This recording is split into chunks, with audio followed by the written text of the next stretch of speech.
Bonjour à tous, bienvenue dans ce nouveau tutoriel. Alors aujourd'hui on va parler d'ADCOF. Avant ça, pensez à vous abonner à la chaîne, hein. Ça c'est important. Pensez à activer la petite clochette aussi des notifications pour ne rien louper des nouvelles vidéos. Allez, tout de suite on bascule là sur le tutoriel ADCOF et donc voilà. Bienvenue sous l'environnement ADCOF. Alors on trouve la configuration générale ici. Et là on va pouvoir cliquer par exemple une fenêtre ou deux fenêtres. Donc là, vous aviez vu automatiquement, j'avais deux fenêtres. Pourquoi? Parce que j'avais été dans les commandes et j'avais généré une coupe ici, une 3D, pardon. Donc j'avais cliqué là, et ça, je vous le conseille de générer une 3D, comme ça apparaît. Et pendant que vous travaillez, vous voyez votre projet se dessiner, quoi. Mais après, bon, ça dépend de votre manière de travailler. Par quoi commencer? La première étape pour moi, c'est vous avez ici dans la configuration générale vos niveaux, vous cliquez dessus, vous faites clic droit, et la première chose, c'est de configurer les étages. Donc au début, vous n'avez pas beaucoup d'étages, vous avez ces deux-là, et en fait, il vous suffit de cliquer sur... en fait, vous avez ça, hein. Il vous suffit de cliquer là pour ajouter des étages. Donc ce que je vais faire là, je vais faire deux étages comme ça, tout simplement. Je pourrais faire un sous-sol, mais bon, voilà, c'est un peu plus compliqué, donc je ne vais pas le faire là. Et puis on peut après renommer, par exemple étage 1, on peut l'appeler R+1 ici, quoi. Mais bon, voilà, je vais laisser vraiment par défaut pour ce tutoriel, je ne vais pas faire trop long, trop compliqué. Voilà. Alors comment j'ai fait? En fait, concrètement... Vous commencez bien par ce que vous voulez. J'ai envie de vous dire, commencez par tout en haut, c'est mieux. Pourquoi? Parce que vous pouvez avoir en impact assez facilement les choses. Je vais vous montrer ça tout de suite. Si par exemple je fais un mur, donc vous cliquez sur mur dans éléments de structure là, je vais faire des petits murs tranquillement là. Donc je vais cliquer là, je vais faire un mur qui fait 5 mètres. Là je vais mettre 3 mètres. Je fais vraiment des trucs bidons, hein. Enfin, c'est vraiment facile, c'est tout petit, mais bon, c'est pour vous montrer. Et là, je peux faire échappe pour annuler la commande mur, tout simplement. Alors, du coup, là, je suis au R+2, d'accord? Si je passe maintenant au R+1, donc j'ai cliqué là, hein, voilà, je clique ici, là, je suis au R+1, d'accord? Donc, on ne le voit pas.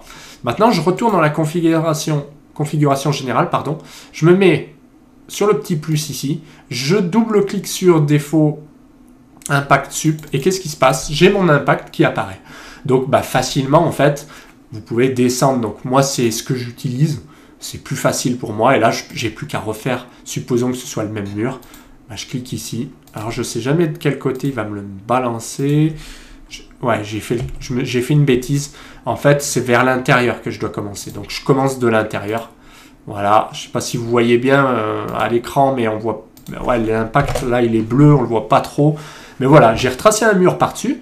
Du coup, là, mon mur, il est pour l'étage 1, d'accord? On le voit ici, hein. Donc, en fait, ce qui est top, c'est que cet outil, contrairement à Revit, déjà, ça vous attache les éléments. Ça, c'est juste énorme. Vous voyez la coupe se dessiner ici. Alors, la coupe, oui, il faudrait que je la remonte. Parce que là, je l'avais fait en bas. Donc, c'est pas très intuitif, je trouve. Vous voyez, limite haute, par défaut, ouais, faut faire ça en fait. Voilà, là c'est bon. Et puis voilà. Donc je vais déplacer ça en cliquant. Je fais ça déplacer, je le mets là. Donc ça marche plutôt bien pour le coup. Mais c'est une question d'habitude, quoi. Faut sélectionner, faut vérifier ici. C'est un petit peu moins intuitif que... Mais bon, là j'ai réussi à m'en sortir quand même. Donc ça marche plutôt bien.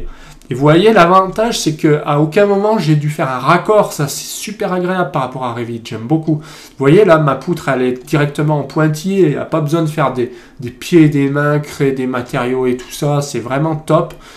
J'aime bien au niveau des couleurs. Ouais, c'est assez sobre.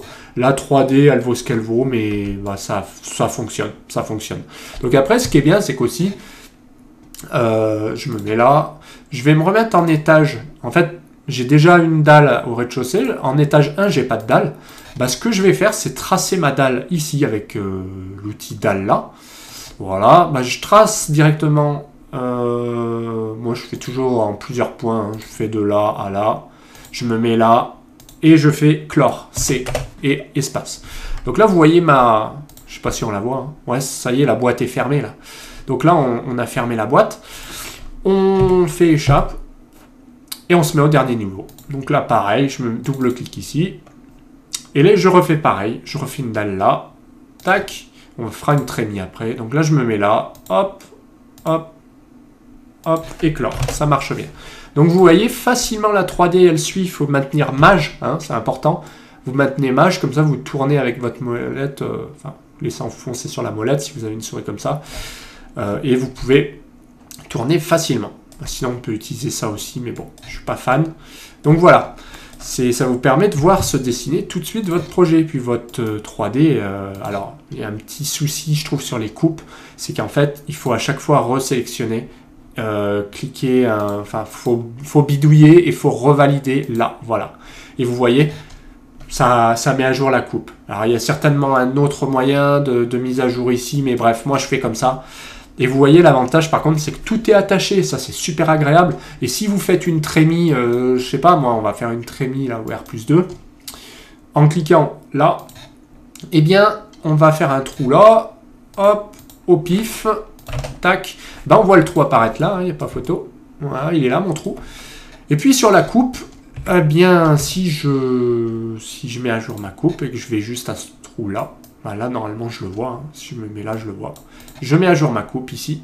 Tac, je devrais voir le trou en pointillé. Donc effectivement, comme il n'est pas droit, il y a un pointillé là et un pointillé là. Donc c'est normal. Mais pour vous dire que à Decoff, pour ça, je suis agréablement surpris. C'est que oui, c'est plus simple, c'est attaché, ça marche bien. Voilà, il n'y a rien à dire. Il y a des familles, il y a des quand vous faites par exemple une ouverture, vous voyez, il y a des familles. Donc ça, j'ai pas testé encore. On peut les modifier, on peut faire nouveau, on peut faire dupliquer, même que... Enfin, donc visiblement, ça n'a pas l'air trop compliqué, mais bon, c'est toujours pareil, il faut s'y mettre. Mais par contre, au niveau commande, c'est très simple. Vous avez tout ce qui est affichage ici. Vous voyez, on peut désactiver les murs. Hein. Là, j'ai désactivé les murs sur ma 3D. Je peux les réactiver. Je peux enlever quoi ? La dalle. Voilà, j'enlève toutes les dalles, je les remets. Bref, ça marche plutôt bien. Pareil ici, je peux laisser que les tâches courantes. Hein. Si je clique là, non, si je clique là, pardon, j'ai que les tâches courantes. Là, j'ai tous les étages. Et puis là, je peux filtrer. Donc, c'est ce qu'on peut dire sur Adecoff, c'est que c'est assez intuitif pour le coup. Et puis surtout, c'est facile pour dessiner. Là, si par exemple, je rajoute une fenêtre, je clique sur élément d'ouverture, je fais fenêtre, je fais ici toute fenêtre, voilà, je règle par défaut 120, ok, je clique là, tac, et c'est fini. J'ai déjà ma fenêtre qui apparaît là, voilà. Donc ça, c'est top, ça marche bien, il n'y a rien à dire, c'est intuitif, c'est clair. Et en plus, si je retourne au rez-de-chaussée, cette fois-ci, je vois l'impact de ma fenêtre. En principe. Alors, ouais, après, il y a des réglages hein, au niveau des... Mais on voit déjà l'impact qui se réduit, puisqu'au-dessus, la boîte, elle se réduit. Donc là, c'est un truc basique. Mais pour vous montrer que on a des impacts facilement, je suppose que pour les escaliers, c'est la même chose. Mais voilà, c'est vraiment efficace et c'est ce qu'on veut, quoi. C'est faire un plan facilement. On voit là l'impact de la fenêtre qui est directement dessinée. Donc, c'est vraiment simple. Alors maintenant, on va s'intéresser aux étiquettes. Vous voyez, je suis au rez-de-chaussée. Et un peu comme sur Revit, on trouve des étiquettes là. Donc si je clique ici, je vais étiqueter par label ici. Et ce que je vais faire, je vais venir choper ici donc poutre. Comme ça, vous pouvez choisir long green, poutre. Et ça, c'est intéressant puisqu'il existe déjà des styles. On voit que celui qui a fait ça, il est dans le bâtiment. Il n'y a pas photo. Donc ça, c'est le gros plus. Voilà, vous voyez, j'ai sélectionné. Il n'y a pas c'est dans le bon sens. Et voilà, il n'y a pas photo. Et puis, ça met les infos nécessaires. Vous avez la rase inf. Vous avez la dimension. Vous avez le numéro de la poutre. Voilà, après, je fais échappe. Et je peux cliquer dessus. Et visiblement, on peut visualiser facilement. Après, je ne sais pas si c'est facile de modifier vraiment, mais je pense que si je sélectionne mon élément, il y a moyen de renommer tout ça. Vous voyez, par exemple, numéro du repère, je peux très bien mettre 101. Voilà, et faire valider. Donc là, j'ai la poutre 101. Donc, pour le coup, c'est l'objet que vous sélectionnez. Puis, vous venez changer les choses là. Et pour le coup, voilà, je mets poutre 1 et je refais ça. Donc, je ne sais pas s'il me l'a prise là. Je crois pas. Hein. Donc là, je vais remettre 1, entrée et valider. Voilà, donc pour vous montrer que ça marche bien. Et puis, si je change bien sûr les dimensions qui sont là, je vais mettre épaisseur 20, tac, tac, tac. Je pourrais changer les dimensions, et bien, il n'y aura pas de souci, ça va se mettre à jour. Mais voilà, c'est pour vous montrer le principe. Pour faire une coupe, c'est simple. Vous utilisez ça. On peut créer une coupe facilement. Donc ça, c'est top. Voilà, supposons que je vous le montre. Hein. On clique là, on fait de là à là. On fait entrée. On lui donne une profondeur.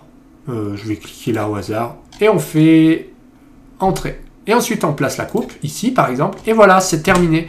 Coupe CC, elle est là. Et on a direct la coupe. Alors là, on voit l'étage du bas. On voit la poutre. On voit l'étage du dessus qui part en décalé, là. Et voilà, il n'y a pas que dire d'autre, quoi. C'est simple. On peut faire des cotes ici. Donc, je sélectionne là. J'avais pas trop testé. Alors, on peut faire des cotes par objet, par exemple ici. Sur objet. Donc, par exemple, là, je fais une cote de mur. Normalement. Je vais entrer là. Non. Il veut pas. Oui, voilà. Donc là, il m'a fait des cotes. Bon, pourquoi pas, c'est une question d'habitude. Par objet, donc je clique ici, je clique là, je clique à plusieurs... Je fais des essais en même temps. Là, ok. Bon, il y a une logique de cote a priori. Donc là, il m'a fait la même. Mais sinon, ce qu'on peut dire, c'est que oui, il y a des cotes. Mise à jour cotation. Et là, je pense qu'on peut faire des cotes suivant des paramètres de la palette contextuelle. Ok. Donc là, qu'est-ce qu'il demande? Définition libre. Je clique ici. Ensuite, je clique là. Ok. Tac. Je clique ici. Oui. Ah oui, voilà, j'ai compris. En fait, c'est un petit peu particulier. C'est-à-dire que il faut tracer entre deux points pour la longueur. Et ensuite, il faut cliquer un point. Donc là, bien sûr, j'ai cliqué là, donc ça me l'a mis contre. Et vous voyez, si je refais correctement, je vais faire ça. En principe, je clique. Aïe. Là, voilà, là, c'est mieux. Donc bon, au niveau des codes, ça n'a pas l'air super intuitif. Si je fais cotation sur objet, on va voir. Objet là. Ah oui, ouais, d'accord. Ouais, pas mal. Si, ouais, c'est pas mal. Donc sur objet... c'est-à-dire que là, j'ai cliqué là, vous voyez, il va détecter les objets et il vous fait les codes tout seul. Donc, un peu comme sur Revit. Mais c'est beaucoup plus simple. Ou alors, vous faites la cote, là, j'ai l'impression que c'est vraiment entre deux points. Par exemple, là, et vous venez cliquer là. Ou là. Bon. Là, je sais pas. Mais effectivement, peut-être plus utiliser celle-là, pour le coup. Parce que vous voyez, si vous cliquez là, vous avez directement l'objet là. Voilà, donc ça a l'air intéressant. Là, il me l'a mis, bon, je sais pas trop. Je sais pas trop, donc à tester, mais vous voyez, au niveau des codes, c'est assez simple aussi, visiblement. Donc, au niveau des repérages, oui, on peut modifier des choses. On peut inverser ici la coupe facilement en cliquant là. Voilà, je fais valider. Et en principe, ma coupe, elle est inversée. Voilà, tout simplement. Donc j'imagine que pour côté des éléments, c'est la même chose ici. Je sélectionne là. Je fais entrer, non? Non. Ah bah oui, non, ça marche pour les murs, mais là, du coup, je pense qu'il faut plutôt que je fasse des codes comme ça. Tac. Comme ça. Entrée. Hop. Donc je sais pas trop au niveau des codes. J'ai pas bien compris comment ça fonctionnait. Mais bon, c'est comme ça. Si je fais ça, je peux la déplacer. Donc ça marche quand même. Il y a une logique qui est un petit peu différente.